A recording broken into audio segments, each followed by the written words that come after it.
Good evening, distinguished ladies and gentlemen. Kindly allow me, first of all, to acknowledge the estimable presence of their excellencies, Presidents Paul Kagame of Rwanda and Vice President Professor Yemi Osinbajo of the Federal Republic of Nigeria.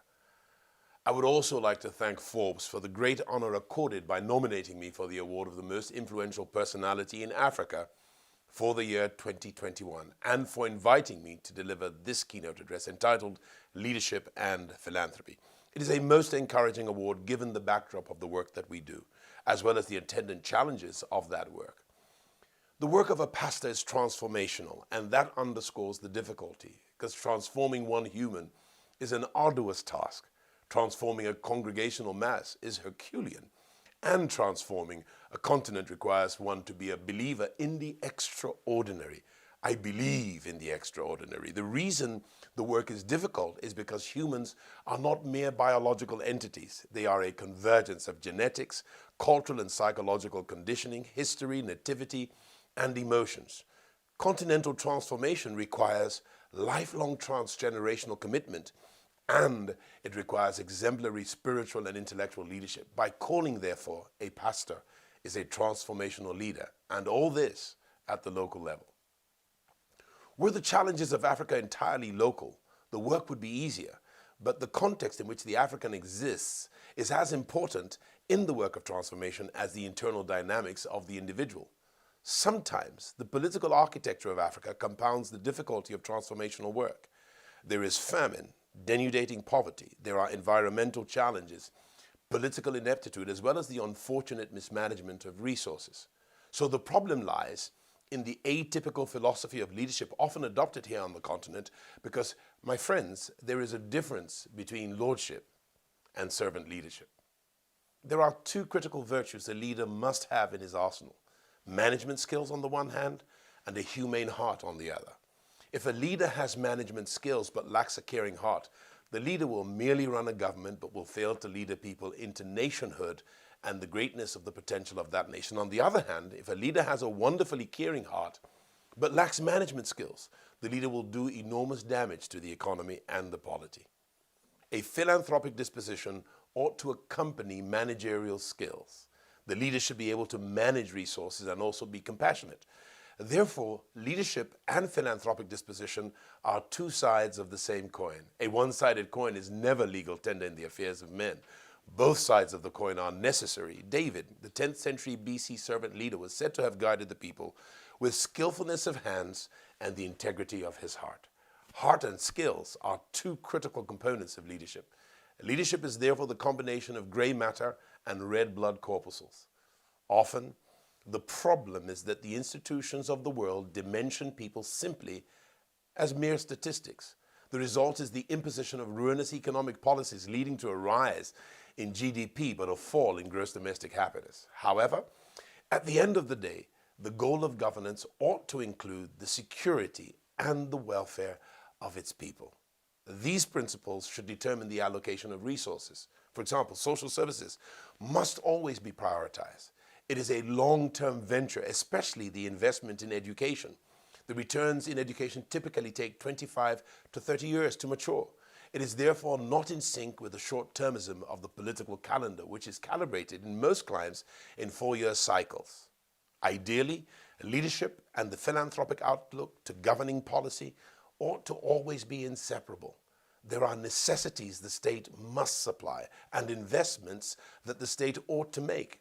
The child we fail to educate today will cost the state dearly tomorrow. Given the reality of Africa, the social investment required to transform the continent cannot only be the responsibility of the state, but also the charge of faith-based organizations, the organized private and public sectors, as well as individuals to boot. Wherever there's a gap, the gulf ought to be bridged. Where the state fails in showing empathy, we all should step in. The poverty indices in Africa evidence that there are numerous burgeoning opportunities into which to intervene. That's why we must become our brothers and sisters' keepers. There ought to be no gender discrimination at all. We must rise to keep our neighborhoods, to keep our communities, and invariably to keep our nations. When Jesus said, and I quote, "The poor you have with you always," he he was inferring that opportunities will never be equal in life and that the opportunity will always beckon for us to be kind to our fellow human. In moments of compassion, it is our responsibility to take the lead amid the situation. The most effective gospel is the gospel of care.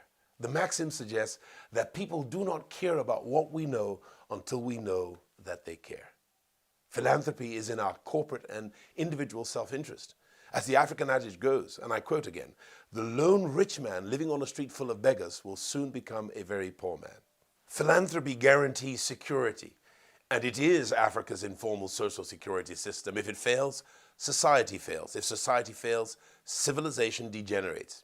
In our quest to be practical with our theology, the Rock Foundation and the House on the Rock with whom I serve, we have endeavored over the last quarter of a century to identify and bridge the gaps in social care, while acting at the same time as catalysts for other organizations in the faith-based, private and public sectors to engage likewise as us as partners in our various localities.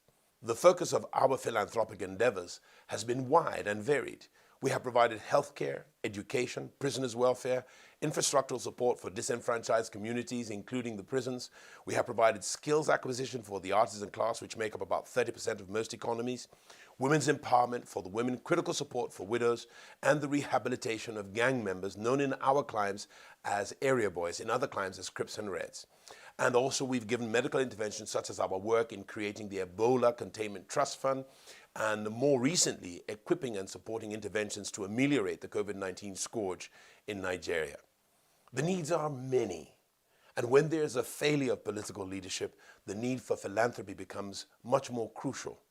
Without caring for our proverbial neighbors, civilization fails. It is through philanthropy that we address one of the great philosophical questions, which asks the question, what does it mean to be human? The answer that I submit is that without care for other persons, other communities, and other nations, we all will be lacking in essential humanity. Philanthropy is also about the creation of opportunities for those who have had little or no opportunity at all. Food may meet the needs of today, but not necessarily the needs of tomorrow. The creation of opportunity for exposure is partly what has informed our annual organization of what has become the largest musical festival in Africa, otherwise known as The Experience, a gospel music concert that has become a household name around the continent. The event affords local talent the opportunity to display their unique abilities and exposes them to an unprecedented global audience via continental and global television alongside live internet streaming, which together provide a reach into no less than 180 nations and territories.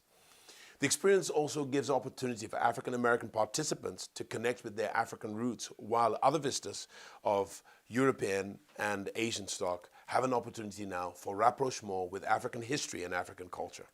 The experience is a collage of multiracial cultures. It really is quite incredible. In all these, what is often unheralded is the entrepreneurial opportunity enabled for many young men and many young women by the experience. A vast night market is literally created in the evening of the concert, and several businesses are spawned throughout the weeks preceding. The CNBC, in its analysis of the experience 1 year, reported that the estimated economic impact of the event on the Lagos state and Nigerian economies was about $25 million approximately. Numerous SMEs have been birthed by the experience. Commerce in sectors as diverse as food, hospitality, clothing, memorabilia, security, technology, media and entertainment, facilities management, events management, as well as logistics, including aviation, ground transportation, and local and international travel management, have all been created as a result of the experience. The experience has also become a lead catalyst and benchmark for the replication of similar events across the entire continent. As I conclude, allow me to underscore the fact that everything rises or falls because of the quality or the lack of quality in leadership. Africa now requires bright and brilliant leaders that are not only visionary and profoundly inspirational, but also compassionately caring and boldly progressive, if she is ever going to attain the potential of her great possibilities. Africa can industrialize. Africa can be great again if only African leadership would rise to the prerogative of deeply caring not only for her future, But for every single one of the 1.4 billion African humans on the continent, what the African youth need the most is opportunity. And so we will continue to devote considerable effort and resource to the creation of opportunity for African youth. Our vision is no less than a transformed Africa through opportune lives, changing the continent from verdant fields of exploitation to one of mushrooming opportunities and industrialization with great development. In closing, I must add that this award, while celebratory and even salutary, is an enormous responsibility, and we don't see it as merely an event or a lovely award alone, but as a present continuous role. And having been so recognized, the metrics have changed for me and my teams. The standard is no longer the effort of a pastor in one corner of the global society. It is now the profile of the award that marks the bench, and I trust that with your prayers and extraordinary help from above, that myself and my teams will steward and maximize this opportunity till it exceeds all the expectations. I want to once again thank Forbes in New York and the Foreign Investment Network for the opportunity to speak into this roundtable. And may God bless Africa, and may Africa be blessed by God. May God bless you all, and thank you very much.